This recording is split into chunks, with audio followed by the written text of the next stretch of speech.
Midsommar. I really liked this film, and I saw this film twice in theaters each time.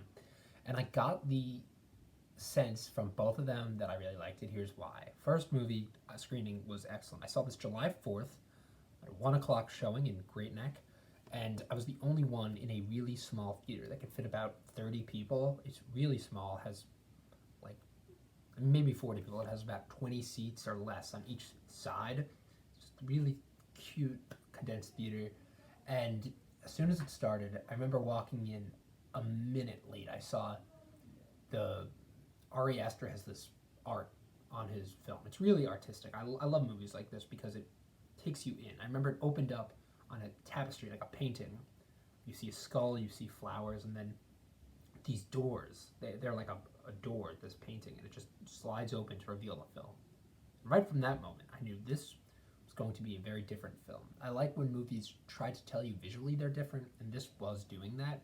And also, I just got a sense of eeriness from the images that it put up there. This is a movie that borrows a lot from Bergman, Lynch. Um, Ari Aster borrows a lot from all great filmmakers. Todd Haynes' Safe is a movie that I've noticed completely in all of his cinematography and his style. Paweł Pawlowski is the cinematographer he's worked with since AFI. Worked with him on Hereditary. I believe some of his short films. I don't know. Ari Aster is the king of short films. He's made 2 features and about 10 or 11 shorts, and all those shorts are great.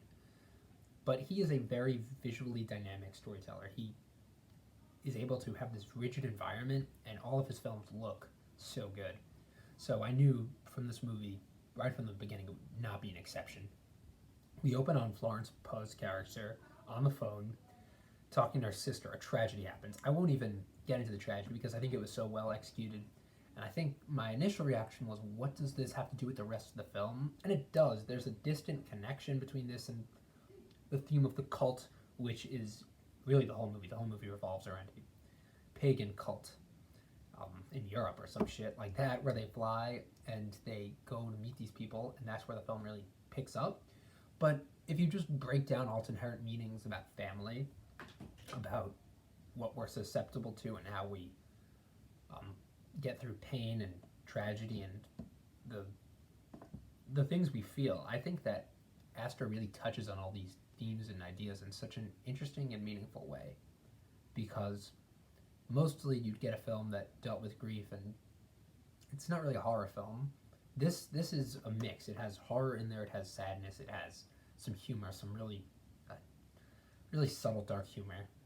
But it's got about everything that I like, because I love dark, creepy movies, and this tries to go there, but at the same time, it's aware of how silly some of it may seem, and it's aware of that. It's a very fun time in the movies. This is a foofy, weird, pseudo-Bergman horror film where characters are just really up against their actions, you know?